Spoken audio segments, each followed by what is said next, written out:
क्या लिखो आर्टिकल 1 यानी कि हमारा देश भारत है, दैट इज इंडिया। अब भारत है और पक्के तौर पर सरकारी हर उसमें लिखा मिलेगा कि भारत सरकार, और संविधान में भी पहले ही आर्टिकल में लिखा हुआ कि ये देश भारत है।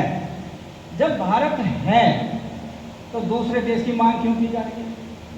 और जो लोग कर रहे हैं आप उनका साथ क्यों दे रहे हो? बाबा साहब ने आपको सब कुछ दे के गए, कोई चीज़ नहीं छोड़ी। अभी भाई साहब ने बातें कही थी, बहुत अच्छी कही कि कोई चीज़ जगह छोड़ी नहीं।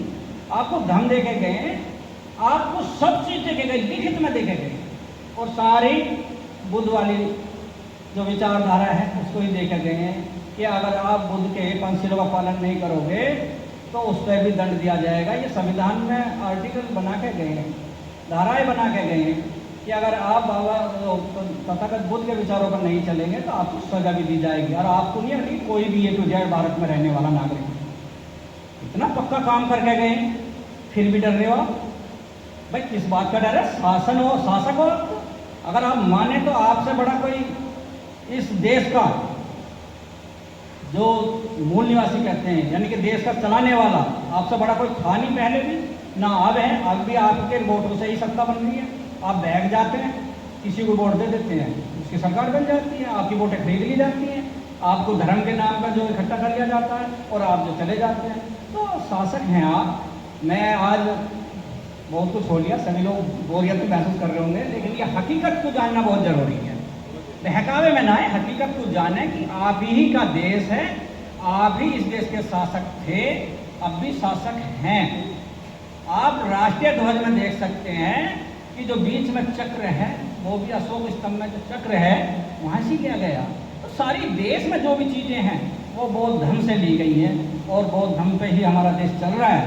लेकिन हम लोग दूसरे के गान गाते हैं, अपने लिए गर्व महसूस नहीं करते कि हाँ हमारा ही देश है और हम इस देश के शासक थे और हैं।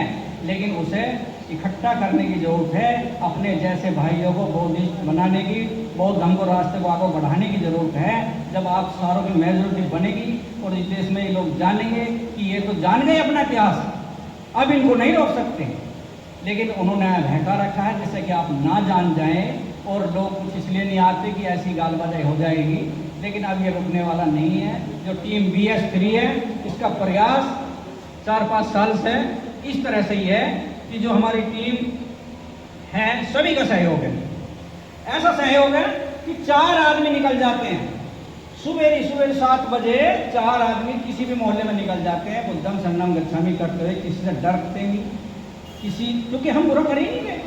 हम तो धर्म जो अच्छा है, मानव कल्याण का है, उसको आगे बढ़ा रहे हैं। और हमारे साथ कुछ लोग जुड़ते चले गए। हमने पूरे गाजियाबाद में 4 आदमियों ने ही, हम पहले बता देते कि आज हम उस बुद्ध विहार में आ रहे हैं और वहीं लोग पहुंच जाते थे पूरे गाजियाबाद में। फिर हमने धम्म यात्रा निकाली 10 दिन की, फिर और भी धम्म के बारे में हम कार्य करते रहते, क्योंकि हमें धम्म जरूरी आगे बढ़ाना है। जिस दिन धम्म आगे बढ़ेगा उस दिन आप इस देश के शासक बनोगे, आपकी वो सत्ता ताकत समझेंगे। इससे ज़्यादा अभी मैं ज़्यादा इतना कहूँगा तो ठीक नहीं है। आप लोगों का बहुत बहुत धन्यवाद देता हूँ। और क्या कहूँ आप लोगों के लिए कि इतने समय बैठे रहना बोरियत हो जाती है, जी करता कि अब चलो बहुत कुछ हो चुका, आप क्या करेंगे। लेकिन एक खुशी लेकर जरूर जाना कि आप इस देश के शासक थे, शासक हैं और शासक रहोगे। और इस बात को ये मत समझो कि वैसी हवा में कह रहे हैं, लिखित रूप में आप वो काम कर रहे हो। आपका सिक्का चल रहा है इस देश में, अड्डा चल रहा हो तो बताओ। वो सारे सिक्कों पे आप ही की मोहर लगी हुई है, अशोक स्तंभ, तो सिक्का आपका चल रहा। आप ही इस देश के शासक हैं। बौद्ध बनिए बौद्ध, क्योंकि बौद्धिस्टों का शहर, बौद्धिस्टों का देश था ये और बौद्धिस्टों का ही अभी है। अगर सरकार चाहेगी तो वो चेंज कर सकती है सिक्के को, जैसे कि करती आई है। पहले अशोक स्तंभ बड़ा आता था 100 के नोट पे, और सरकार ने सारा खींच लिया वापस, अब छोटे से कोनों पे दे दिया, लेकिन अब भी है। हर सरकारी गाड़ी में आपको आगे अशोक स्तंभ मिलेगा लगा हुआ। हर सरकारी विभाग में सब जगह अशोक स्तंभ की वो चलती है, क्योंकि अशोक स्तंभ बुद्ध से लिया हुआ है। तो आप तो खुद देश के शासक हैं, क्यों डरते हो भाई? अपने देश में डरना किस बात का? चलो सर, मैं ज़्यादा और क्या कहूँगा, मेरे से बहुत बड़े बड़े हैं लोग, काफ़ी मैं बोलते हुए थोड़ा डर रहा हूँ कि मेरी कोई बात पकड़ लेंगे तो ये कहेंगे यार ये बड़ा वक्त आया, ऐसी ऐसी बातें बता रहा बिना वजह, क्योंकि बहुत कुछ समझदार लोग हैं और सीनियर हैं। मैं उन सबसे क्षमा चाहूँगा अगर मेरे से कोई ऐसी बात हुई हो। इसी के साथ सभी को नमो बुद्धाय, जय भीम, और सभी का बहुत बहुत धन्यवाद।